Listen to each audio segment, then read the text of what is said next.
Harka fuunee akka moltan daawwattootaa fi hordoftoota GMN oduu galgala kanaa isinitti himna. Oduu galgala kanaa kana isinitti himu ani Lambiisireeti. Ambaasaaddarri Ameerikaa dhalataan Itoophiyaa Yohaannis Abrahaam hoogganaa garee ce'umsaa pirezidaantummaa Kamala Harris ta'uun filatamuutu dhagahame. Ambaasaaddarri Ameerikaa Yohaannis Abrahaam hoogganaa garee ce'umsaa pirezidaantummaa Kamala Harris ta'uudhaan filatamuun ibsameeti jira.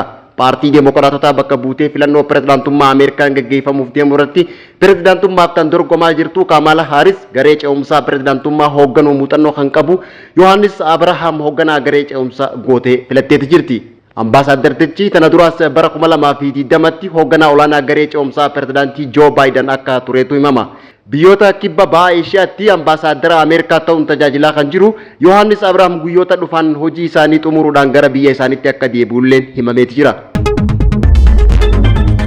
Ambaasaaddarri Ameerikaa haala wallabdee siyaasaa Tigraay keessatti uumame mariidhaan furuudhaaf Maqalee galan. Itoophiyaatti ambaasaaddarri Ameerikaa Ervin Maasingaan haala wallabdee siyaasaa naannoo Tigraay keessatti uumame marii nagaatiin haala furuun danda'amu irratti mari'achuudhaaf magaalaa guddoo Tigraay Maqalee galeeti jira. Bal'ina oduu tanaatiif Lubee Girmaa. Ambaasaaddarri Ameerikaa haala waldhabdee siyaasaa Tigraay keessa uumame furamu irratti mari'achuudhaaf Maqalee galan. Itoophiyaatti ambaasaaddarri Ameerikaa Ervin Maasingaa haala waldhabdee siyaasa naannoo Tigraay keessatti uumame marii nagaan furuun haala danda'amu irratti mari'achuudhaaf magaalaa guddoo naannichaa Maqalee galanii jiru. Ambaasaadder Maasingaan Maqalee yeroo gahan pirezidaantiin bulchiinsa yeroo naannoo Tigraay Geetaachoo Raddaa fi itti aanaan isaanii Leetanaal Jeneraal Taaddasaa Warradaa isaan simatanii jiru. Daawwannaa guyyoota sadiif taasisan ilaalchisee imbaasiin Ameerikaa Finfinnee argamu ibsa baaseen dhimmoota imalli ambaasaaddarichaa itti xiyyeeffate keessaa tokko haala raawwii waliigaltee nagaa waggaa 2 dura irra gahame ta'uu ibsee jira. Dabalataan barbaachisummaa waldhabdee siyaasaa marii nagaan furuu fi haala nagaa fi tasgabbii waaraa naannoo Tigraay keessa mirkaneessuun danda'amu irratti mari'achuuf ta'uu ibsee jira. Hooggansa adda bilisummaa uummata Tigraay yookaan TPLF Dabratsiyoon Gabramikaa'eliin durfamuu fi garee pirezidaantii bulchiinsa yeroo naannoo Tigraay Geetaachoo Raddaan durfamu gidduu qoqqoodinsa uumame dhimma ijoo tibbanaa ta'e ture.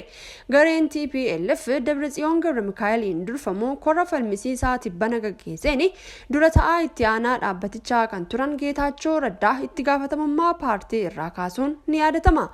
Gareen Geetaachoo Raddaa gama isaatiin murteewwan korri TPLF hooggansa dura ta'aa dhaabbatichaa Dabratsiyoon Gabramikaa'eliin gaggeeffame dabarsee kamuu fudhatama hin qabu jedhee jira.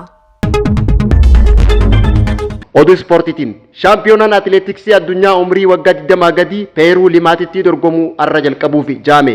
Guyyaa irraa dorgommiin kun wayita banamu atileetiin Itoophiyaa dorgommii kanarratti hirmaatan dorgommiiwwan xumuraa 2 ni taasisuu jaameeti jira.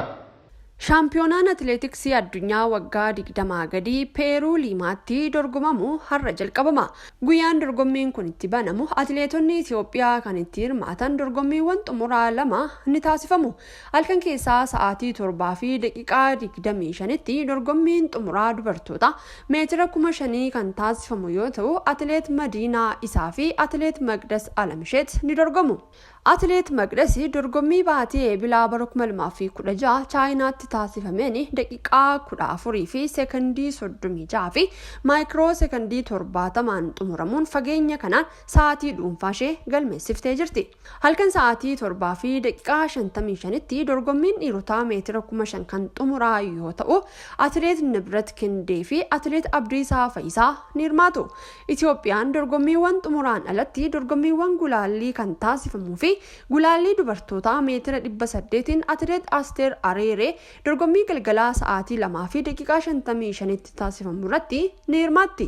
Atileetonni dorgommii gulaallii ramaddii 5tti qoodamee taasifamu kanaan atileetonni sadarkaa 1ffaa amma 4ffaatti ba'anii kallattiin gara xumura walakkaatti kan darbanii fi kana malees atileetonni sa'aatii si'ataa galmeessisan 4 xumura walakkaa ni ga'u jedhame.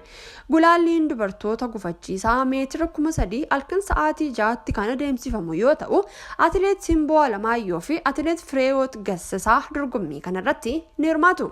Atileetonni Itoophiyaa dorgommii kanarratti hirmaatan kaleessa istaadiyeemii atileetikoo Dilla Villa Diportiivootti shaakallii taasisaniin kan jiranii fi shaampiyoonaa kanaan Itoophiyaan meetira 800, 1000 fi 500, 3000 fi 500 saala lamaanuu akkasumas tarkaanfii meetira 1100 fi meetira 3000 dubartootaa qofaan ni dorgomti. Shaampiyoonaan kun amma hagayya 25 bara 2016tti kan turu yoo ta'u atileetonni 1000 fi 700 fi 20 biyyoota 100 fi 34 irraa walitti dhufanii dorgommii kanarratti akka hirmaatanii atileetiksiin addunyaa beeksisee jira. Atileetiksiin addunyaa 19ffaa waggaa 20 gadii waggaa 2 duraa Koolombiyaa Kaaliitti taasifame irratti Itoophiyaan warqee 6 meetii 5 fi naasaa 1 waliigala meedaaliyaa 12 argachuun Ameerikaa fi Jaamaayikaatti aantee sadarkaa sadaffaadhaan xumuruun ishee ni yaadatama. Egan hordoftoota GMN oduun galgala kanaaf qabannee dhiyaannee kanan gammaatti dhageeffachaa turtanii qophiilee GMN afaan wajjin turtii gaarii.